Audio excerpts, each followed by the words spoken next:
Hi everyone. For many of us, the days immediately around Christmas Day are often spent taking a break, spending time with family and friends, celebrating in different ways. And this time, as in so many ways this year, it's been different, with much less opportunity to meet up. Precautions recommended when we do, things we can do, things we can't do.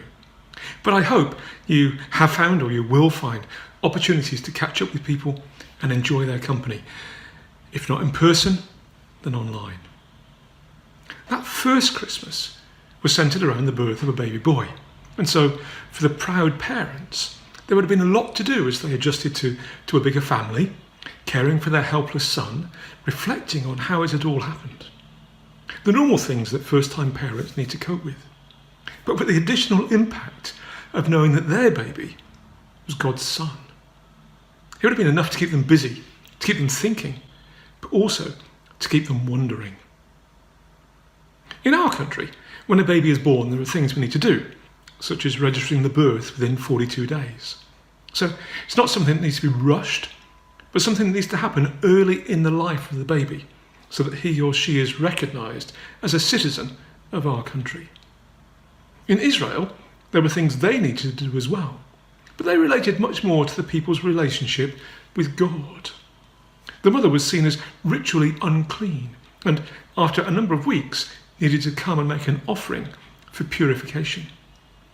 Each firstborn son was seen as consecrated to God, and the law called for parents to pay 5 shekels, about 50 grams of silver, to redeem them so they could remain as part of the family. Strange sounding rituals to us, but rituals that have been part of their national life and history for hundreds of years. It would have been part of life. It would have been very surprising if parents had not done this. And so Joseph and Mary travelled from Bethlehem to Jerusalem to go to the temple and to do what the law required them to do.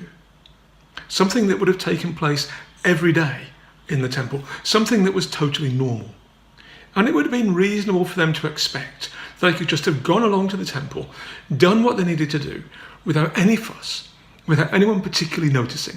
Just as parents today would not expect a big fuss when they go to register the birth of their baby. But it was anything other than normal. The first thing that happens as they arrive at the temple is they meet a man called Simeon, a man who was totally committed to God, a man who was looking forward to, who was hoping for God's blessing and salvation to come to Israel, a man who was filled with God's Spirit. He was a man who'd received an amazing promise from God that he would not die before he'd met the one whom God was going to send to be the deliverer of his people. And under the guidance of the Spirit, he goes into the temple. He sees Mary and Joseph with the baby Jesus. He knows that this is the one God has promised. He knows this is the one he has been waiting for. And he takes Jesus from the surprised parents and praises God, rejoicing in what was going on. He says in Luke 2, 30 to 32, "For my eyes have seen your salvation, which you have prepared in the sight of all nations, a light for revelation to the Gentiles and the glory of your people Israel." In this baby boy, just a few weeks old, Simeon saw a wonderful future, the one who would bring salvation, the one who would show everyone what God was like, the one who would show God's glory to his people. That wasn't the end of the unexpected events in the temple. As Simeon was speaking and blessing them, an elderly widow, one who was totally devoted to God and spent all of her time worshipping and praying in the temple, came up to them and joined in. She gave thanks to God as well. She, just as Simeon had done, recognized that this baby boy was someone special, the one who was going to rescue and restore Jerusalem. And she was so convinced, she went and told everyone else who was looking forward to what God was going to do. So what was going on? Yes, that first Christmas day was behind them. But so much of the significance of that day, of that birth, was still in the future. A future that for Simeon and Anna was now full of hope, of opportunity, of blessing, because they had met Jesus and they realised who he was, how special he was. They both knew that things were not right in Israel, in Jerusalem, at that time. The people were living under the oppressive rule of the Romans. For most people, day-to-day living was a challenge. There were many constraints. For so many people, it had become the norm, the way things were, and they were just trying to get on with life, to cope with it as well as they could, probably with little expectation that things would get better. Yes, God had promised to send someone to put things right, but those promises had been hundreds of years earlier. Who knew when it might happen? Why would anyone think it would happen in their lifetime? Yes, there were clues in some of their scriptures, but for most people, the challenge of daily life was so much they had little time to think about what might be. Life was difficult. Life was hard. Even the birth of a firstborn, while it would bring joy and excitement for a while, would soon be overtaken by the reality of survival. People were living under real constraints, with little hope that anything would change. And for so many of us this last year, we have been living under very real constraints, with occasional glimmers of hope, but no real idea when things would get better, when we can return to something approximating normal, and what that would even look like. As we come to the end of the year, there is more hope than some months ago, with vaccines being developed and approved and starting to roll out, with the first vaccinations taking place a few weeks ago. But we know there are still weeks and months of difficulties and uncertainty to go through before we get to the other side of the problems we are living with today. And many of those problems will continue, even when the medical situation is more under control. And it's easy to become discouraged and to stop hoping, to stop looking forward.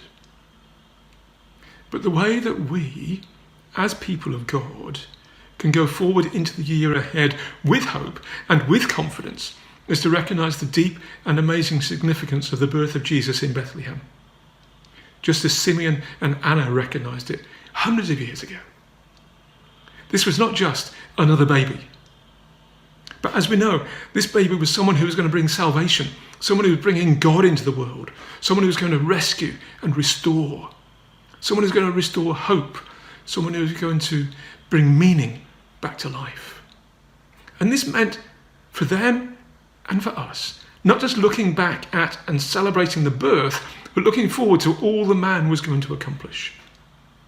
The way he went about doing good, speaking amazing and life-changing words of truth, acting powerfully and demonstrating authority over nature, disease, even death, demonstrating love and compassion to those he met, even dying to make it possible for us to be restored to relationship with God.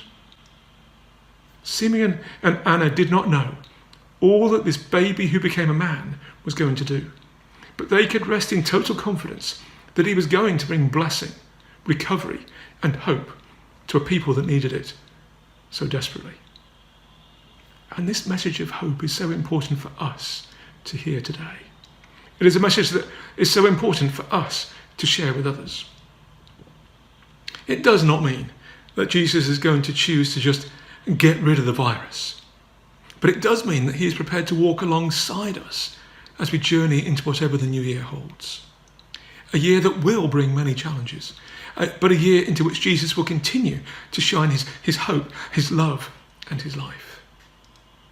For each of us, as we draw near to the close of one year and look ahead to another, there is a choice. To face the challenges of the year ahead in our own strength, guided by our own ideas, or even supported by friends and family, those who are so important to us. Or to face the challenges of the year ahead, relying on Jesus, the one who brings peace, the one who offers salvation, the one who brings God into everyday situations. We have the privilege of moving forward together as a church family. And at the centre of that needs to be the person and presence of Jesus made possible by the Spirit. We need to keep our eyes on him. We need to keep our focus on him. We need to move ahead with him into all that he has in store for us. It does not mean everything will be easy, but we will be able to experience God's peace even through the difficult times. We will be able to live as people of hope. But many of those in our town do not have that privilege. have not taken on board the significance of who Jesus is, who this baby was, and what he came to make possible? Are we prepared to follow the example of Anna, who spoke about the child to all who were looking forward to the redemption of Israel? We have something that Anna did not have. We know so much of the life of Jesus, the life that for Anna was still in the future, and that gives us many things that we can share with others about who this Jesus is, about how much he loves us, about what he is able to do. And as we do that, we can share something of the hope that we have and encourage others to experience it for themselves. The opportunities we each have will be different. For some, it will be as you work with children. For others, it will be as you support those struggling with debt. For others, it will be as you care for people who are unwell or dying. For others, it will be as you work in industry. For others, it will be as you teach in universities. For others, it will be as you seek to help those who are struggling in society. For others, it will be conversation with neighbours or unexpected encounters in supermarkets. It's not an exhaustive list, and please don't be offended if your role was missed out. The point is, we will each have opportunities. The question is, how will we make use of them? So, in the year ahead, whatever it will bring, let's be people of hope.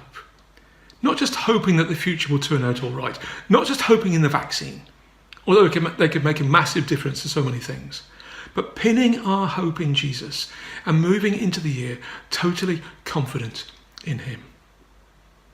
We do not know how the year will unfold, but at the end of it, let's be able to say that we stayed close to Jesus through all of 2021, and that through our lives and words and actions, others started out on that journey of hope, of a bright future as well.